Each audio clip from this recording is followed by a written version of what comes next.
Inga. We made it back safe and sound to America, Joyce Lynn and I. What a trip that was. Wow. It was actually a good trip, but it wasn't without some hiccups. The biggest hiccup of all was the first day I was out of the country in Taipei, Taiwan. When I went to reach for my debit card, it wasn't there. No money. I brought like 40, $50, and I'm on the other side of the world. So that was a little traumatic and stressful, to say the least. And I had money in my account. I wouldn't have taken a trip like this without any money. But, and so I spent like 4 or 5 days of my trip every night calling my bank, trying to find out how I could do a quick pay and get some cash. But somehow it just never went through. And I just finally decided, I'm just going to have fun anyway. And fortunately, I had friends that helped a lot, especially Joyce. She knew I would pay her back. I mean, Kim, her associate, picked us up at the airport, and she knew we would go straight to the bank and she'd be paid back. So in the meantime, I was able to take some pictures of both of my girlfriends, Edna Ledesma and Joyce Lynn Liu. And both of these girls are amazingly talented. Joyce Lynn has a lot of modeling credits and acting credits, and we're going to show that on my website. And Edna is a world champion ballroom dancer, and she teaches dance, and she still competes all over the world, and she's won first prize. So we're going to go ahead and go to them, and I want you to see their performances and what a great friends I have. So it worked out. However, I want to say this. I think Joyce Lynn, she's a little spoiled from my experience with traveling with her. She's used to 5-star hotels, central heating, and eating 5 or 6 or 7 or 8 meals a day. Okay, well, that was one thing that came there. And I really went there to see some interesting sights, like the crucifixion. Once a year on Holy Week, they have a crucifixion where they actually hang people on crosses with nails.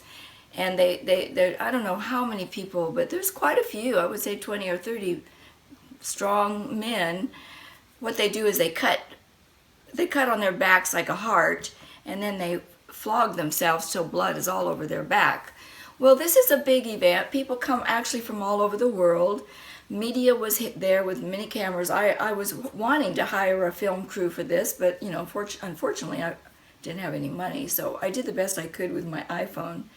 But I noticed on that particular day, Edna wasn't real excited about it either, my Filipina friend. I mean, it's not necessarily a thing that all Filipino people embrace. They don't put it down because they believe that people are doing it from their heart and they have their reason, and it's a personal thing. But I noticed how it was such a hot day, and Joyce couldn't even come out to really look at it. She was staying in the air-conditioned car. We drove two hours one way to see this event, and Joyce Lynn was in the car where there was air conditioning. So, okay, well, that was fine. I didn't really care about that, but, that's part of my thing about traveling, is you see things that are interesting, some things you never can see anywhere else.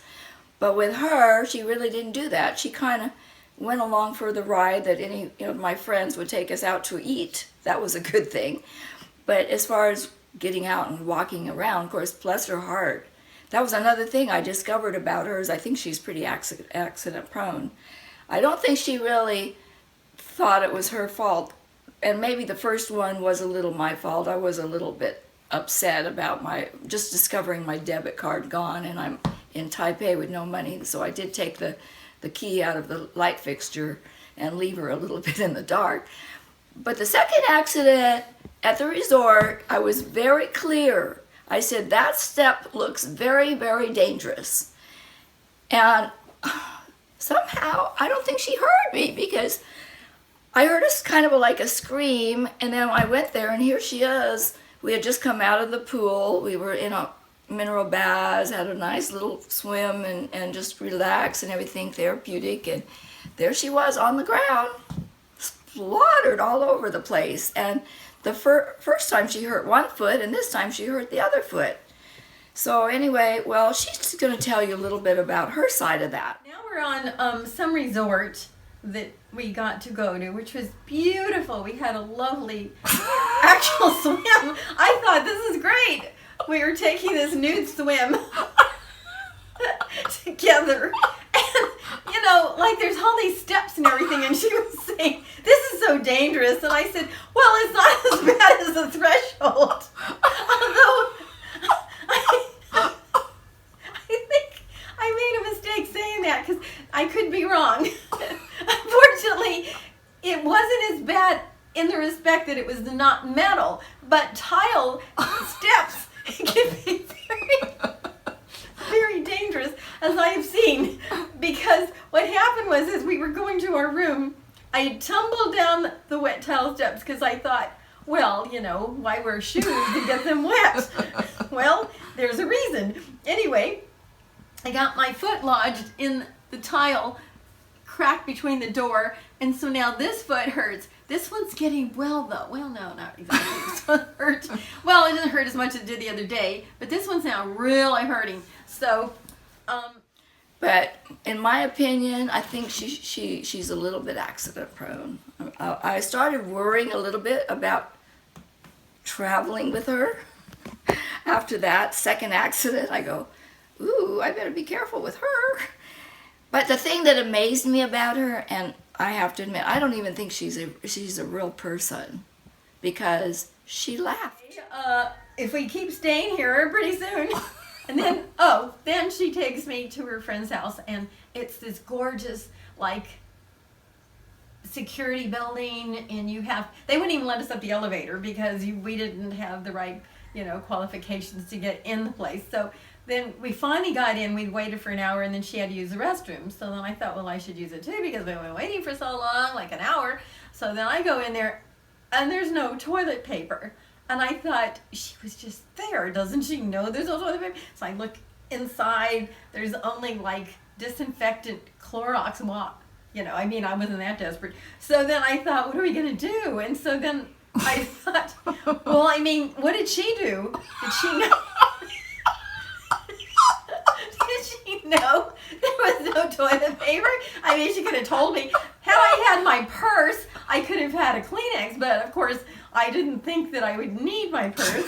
So there I was, sort of stranded, but then luckily I thought, well, okay, I'll just go out and mention it. So then I said, what did you use? She said, she just used water. Well, then so you just wipe yourself with your hand? I just wasn't used to that, and I know, and of course, I could have adapted. And so, luckily, the lady gave me a roll of toilet paper, which I brought on this trip, and believe me, it's come in handy. Even Michelle's using my toilet paper, so therefore, that's another handy tip when you travel. Let's see. She was in pain, and she was laughing. And right after that happened, if there was a camera to film her, no matter how much pain she was in, she could be entertaining and fun and talkative, and she talked a lot about it. And of course, I got the credit for most of her accidents.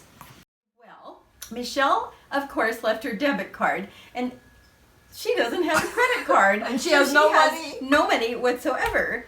So we're in a strange place, like across the country with no money.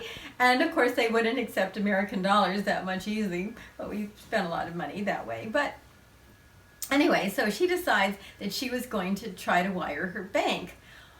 So she takes the key card. Well, the key card turns the lights on. And so I'm sitting here in the dark in my room. We were in Taipan at the time, and there's no lights. And she also was in a hurry, so she took my shoes because she thought this would be more convenient for her. Why look for her shoes? So here I am, barefoot, stumbling around the dark. Well, in our room, they had this big metal threshold to go into the bathroom. And of course, I ran right into it. And this huge old thing, well, it's getting better. It's getting better. It's just a big old black and blue mark on my toe. Well, it was the side of my foot. Actually, I rammed it right in because it was pitch black because there was no key. Also found out she left the door opened. So why would you take the key and take the door key when leaving Doesn't it make a lot open, of but sense. that's Michelle.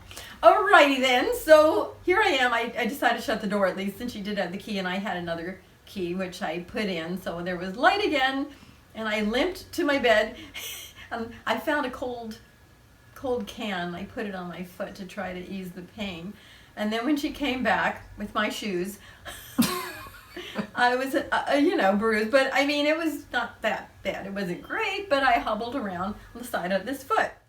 But I don't necessarily agree with that. But like I said, I think she's spoiled. She's used to her Hollywood Hills house, and she's got 4 of them here. And I'm not envious or jealous about that. I know I live in the ghetto and the hood, and she lives in Hollywood Hills. But I wouldn't trade her mortgage payments for mine any any day. And I just give her credit. That she's keeping everything going. I mean, by doing how many different jobs, 9 or 10 jobs. So she's amazing, and she was a lot of fun to travel with. She made me laugh a lot. She does have a side to her that I find kind of cute, different, and the side of her that thinks she's the cutest thing in the whole wide world.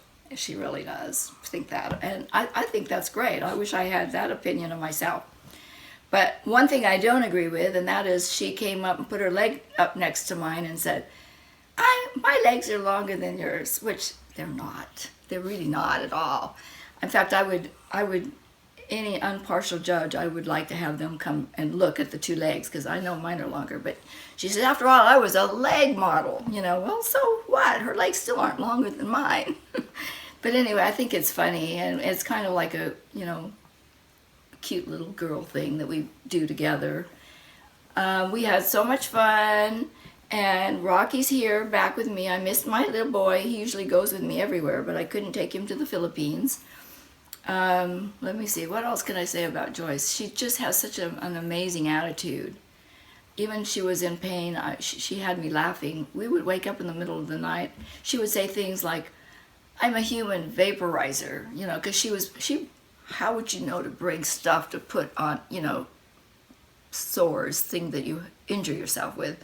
Well, she brought this, what do you call it, that balm stuff that just knocks you out. So I would say, oh my goodness, that smells so awful. We were sleeping together, because that's the deal. We had this big, huge bed, and, we're traveling.